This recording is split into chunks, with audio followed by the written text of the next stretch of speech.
ఓం శాంతి 19/4/2025 సాకార ఈశ్వరీయ మధుర మహావాక్యాలు. మధురమైన పిల్లలారా, అనంతమైన తండ్రికి విశ్వాస పాత్రులుగా ఉంటే పూర్తి శక్తి లభిస్తుంది, మాయపై విజయము లభిస్తూ ఉంటుంది. ప్రశ్న: తండ్రి వద్ద ఉన్న ముఖ్యమైన అథారిటీ ఏది? దాని గుర్తులేవి? జవాబు: తండ్రి వద్ద ముఖ్యంగా జ్ఞాన అథారిటీ ఉంది. జ్ఞాన సాగరులు కనుక పిల్లలైన మిమ్ములను చదివిస్తారు, తమ సమానంగా నాలెడ్జ్ఫుల్గా చేస్తారు. మీ చదువుకు లక్ష్యం ఉంది, చదువు ద్వారానే మీరు ఉన్నత పదవిని పొందుతారు. పాట: ప్రపంచము మారిపోయినా ఓం శాంతి. భక్తులు భగవంతుడి మహిమను కీర్తిస్తారు.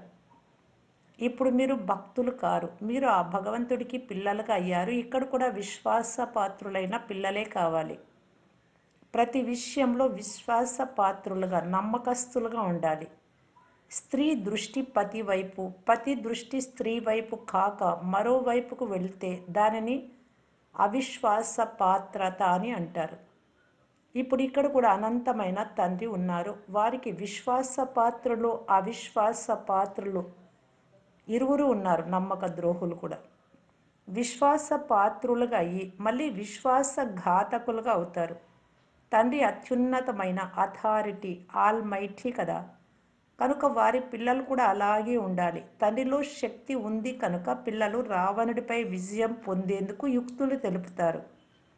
అందుకే వారిని సర్వశక్తివంతుడు అని కూడా అంటారు. మీరు కూడా శక్తి సేనయే కదా, మీరు స్వయాన్ని కూడా ఆల్మైటీగా భావిస్తారు.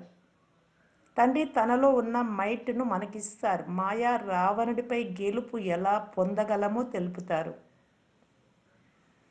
కనుక మీరు కూడా శక్తివంతులుగా అవ్వాలి. తండ్రి జ్ఞాన అథారిటీ, నాలెడ్జ్ఫుల్. ఎలాగైతే వారు శాస్త్రాలకు, భక్తి మార్గానికి అథారిటీగా ఉన్నారు, అలా మీరు ఇప్పుడు ఆల్మైటీ అథారిటీగా, జ్ఞాన సంపన్నులుగా అవుతారు.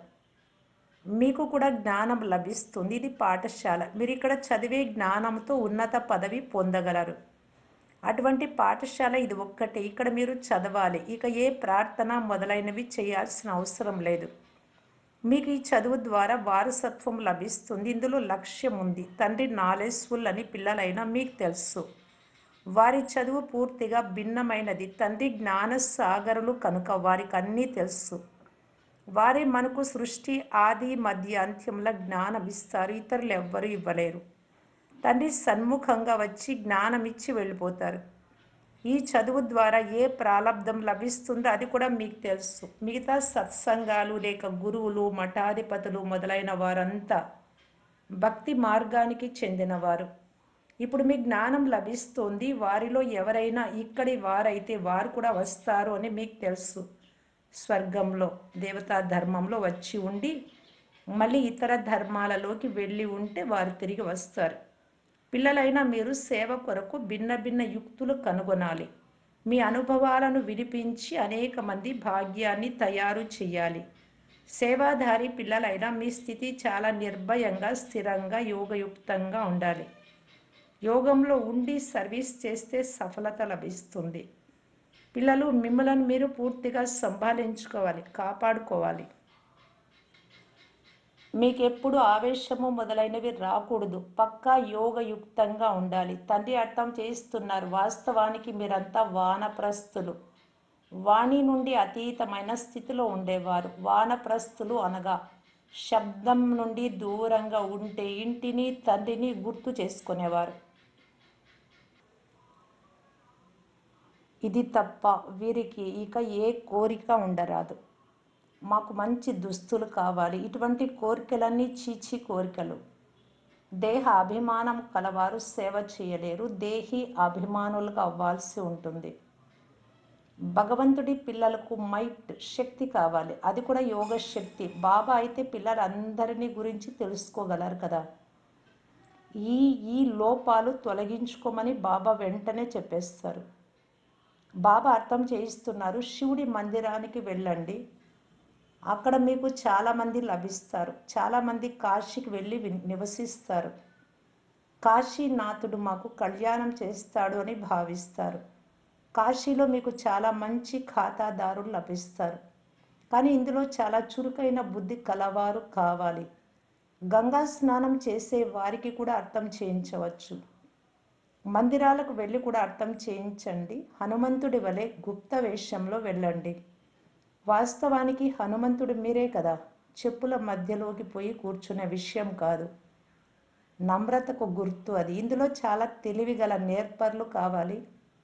బాబా అర్థం చేయిస్తూ ఉన్నారు. ఇప్పుడు ఇంకా ఎవరు కర్మాతీతులుగా అవ్వలేదు. కొద్దో గొప్పో లోపాలు తప్పకుండా ఉన్నాయి. ఉండేది ఒక్క దుకాణమే అని అందరూ ఇక్కడికే రావాలి అని పిల్లలైన మీకు నష ఉండాలి. ఒకనాటికి సన్యాసులు మొదలైన వారంతా వచ్చేస్తారు. ఉండేది ఒకే దుకాణం అయితే ఇంకెక్కడికి వెళ్తారు? ఎవరైతే చాలా భ్రమిస్తూ వెతుకుతూ ఉండేవారో వారికే దారి లభిస్తుంది. ఇది ఒక్కటే దుకాణం అని వారు అర్థం చేసుకుంటారు. అందరి సద్గతి దాత ఒక్క తండ్రే కదా. ఇలా నష ఎక్కి ఉండాలి. పతితులను పావనంగా చేసి శాంతిధామము సుఖధామాలను వారసత్వంగా ఇచ్చేందుకు నేను వచ్చాను. నాకు ఇదే ధ్యాస ఉంది. మీ పని కూడా అందరి కళ్యాణం చేయడమే. ఇది పాత ప్రపంచం. దీని ఆయుర్దాయం ఎంత? ఈ పాత ప్రపంచం సమాప్తం అవుతుంది అని త్వరలో అందరూ తెలుసుకుంటారు. క్రొత్త ప్రపంచ స్థాపన జరిగి పాత ప్రపంచం వినాశనం అవుతుంది అని ఆత్మలందరి బుద్ధిలోకి వచ్చేస్తుంది. పోను పోను ఖచ్చితంగా ఇక్కడ భగవంతుడు ఉన్నారు అని అంటారు. రచయిత అయిన తండ్రినే మర్చిపోయారు. త్రిమూర్తి చిత్రంలో శివుడి చిత్రాన్ని ఎగురగొట్టేశారు కనుక అది ఎందుకు పనికి రాకుండా పోయింది. రచయిత తండ్రే కదా. శివుడి చిత్రం ఉంటే బ్రహ్మ ద్వారా స్థాపన అని స్పష్టంగా తెలిసిపోతుంది. ప్రజాపిత బ్రహ్మ ఉంటే తప్పకుండా బీకేలు కూడా ఉండాలి. బ్రాహ్మణ కులం అన్నింటికంటే శ్రేష్టమైనది. మీరు బ్రహ్మ సంతానం. బ్రాహ్మణులను ఎలా రచిస్తారో కూడా ఎవ్వరికీ తెలియదు. తండ్రి వచ్చి మిమ్మలను శూద్రుల నుండి బ్రాహ్మణులుగా చేస్తారు. ఇవి చాలా క్లిష్టమైన విషయాలు. తండ్రి సన్ముఖంగా వచ్చి అర్థం చేయించినప్పుడు అర్థం చేసుకుంటారు. ఒకప్పుడు దేవతలుగా ఉన్న వారు ఇప్పుడు శూద్రులుగా అయ్యారు. ఇప్పుడు వారిని ఎలా వెతకాలో అందుకు యుక్తులు రచించాలి. ఇది బీకేల భారీ కార్యమని అందరూ అర్థం చేసుకోవాలి. ఎన్నో కరపత్రాలు మొదలైనవి పంచాలి. ఏరోప్లేన్ నుండి కరపత్రాలను విసరాలి అని కూడా బాబా తెలియజేశారు. కనీసం వార్తాపత్రిక అంత కాగితం ఉంటే దానిలో ముఖ్యమైన పాయింట్లు, మెట్ల చిత్రము మొదలైనవి కూడా వచ్చేస్తాయి. ముఖ్యంగా ఇంగ్లీషు, హిందీ భాషలలో ఉండాలి. కనుక పిల్లలకు సేవ ఎలా పెంచాలి అనే ఆలోచన రోజంతా వస్తూ ఉండాలి. డ్రామా అనుసారంగా పురుషార్థం జరుగుతూ ఉంటుంది అని కూడా తెలుసు. ఈ సర్వీస్ బాగా చేయువారి పదవి కూడా ఉన్నతంగా ఉంటుంది అని కూడా తెలియజేస్తారు. ప్రతి యాక్టర్కు తమ పార్ట్ ఉంది అని ఈ లైన్ కూడా తప్పకుండా వ్రాయాలి. తండ్రి కూడా ఈ డ్రామాలో నిరాకార ప్రపంచం నుండి వచ్చి సాకార శరీరాన్ని ఆధారంగా తీసుకొని పాత్ర చేస్తున్నారు.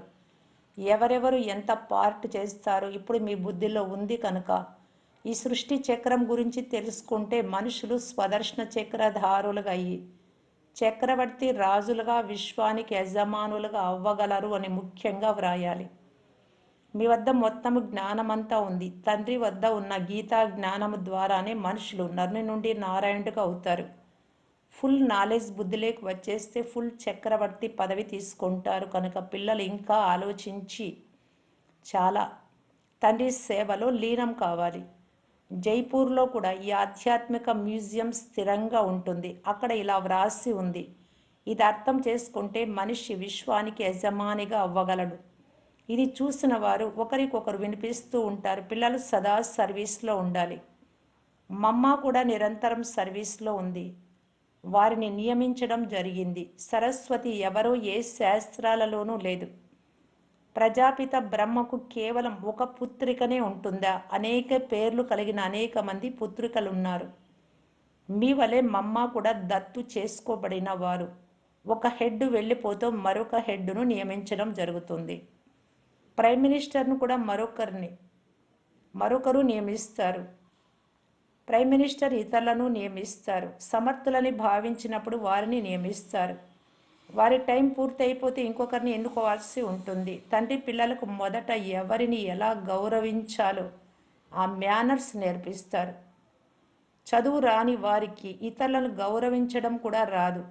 బాగా తెలివైన వారినైతే అందరూ గౌరవించాల్సిందే. పెద్దవారిని ఆదరించడం వలన వారు కూడా నేర్చుకుంటారు.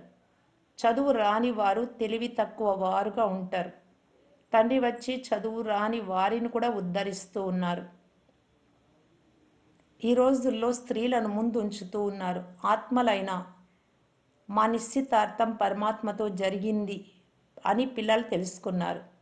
మేమైతే వెళ్ళి విష్ణుపురికి యజమానులవుతాము అని మీకు గొప్ప సంతోషం కలుగుతుంది. కన్యల బుద్ధి యోగము వరుడిని చూడకపోయినా అతనితో తగులుకుంటుంది కదా. ఆత్మ పరమాత్మల ఈ నిశ్చితార్థం చాలా వండర్ఫుల్ అని కూడా ఆత్మకు తెలుసు.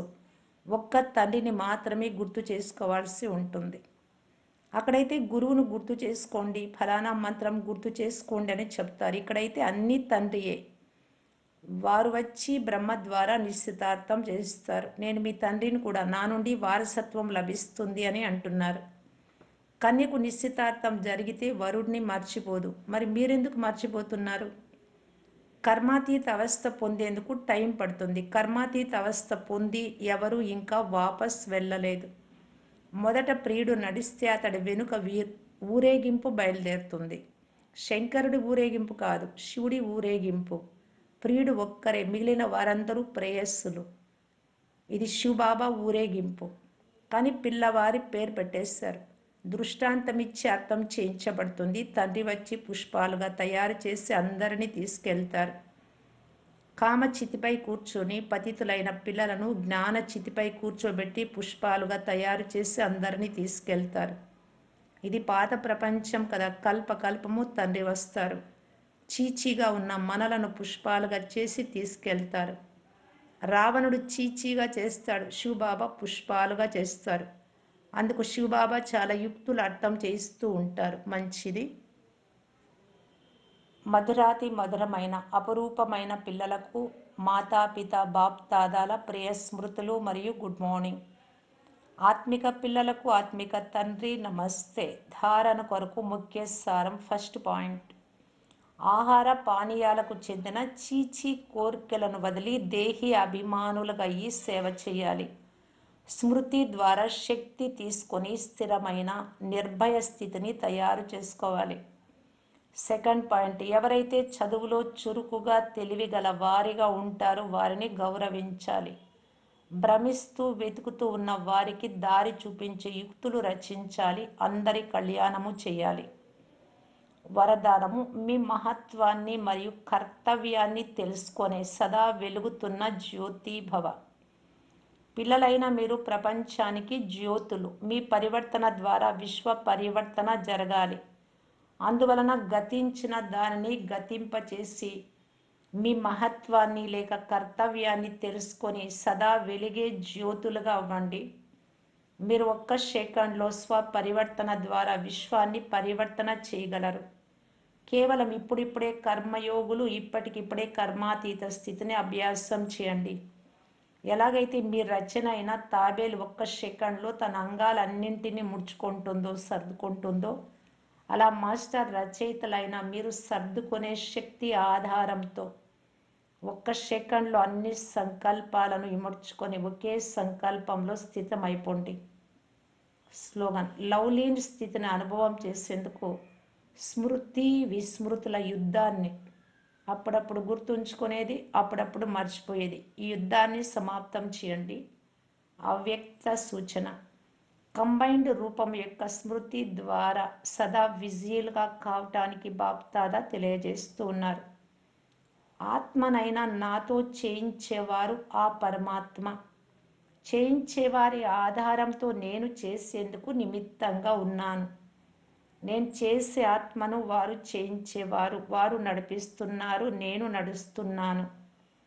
ఆత్మనైనా నాకు ప్రతి సంకల్పము, మాట మరియు కర్మలో సదా ప్రభు హాజరుగా ఉన్నారు.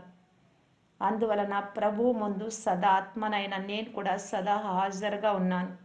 సదా ఇదే కంబైన్డ్ రూపంలో ఉండాలి. ఓం శాంతి.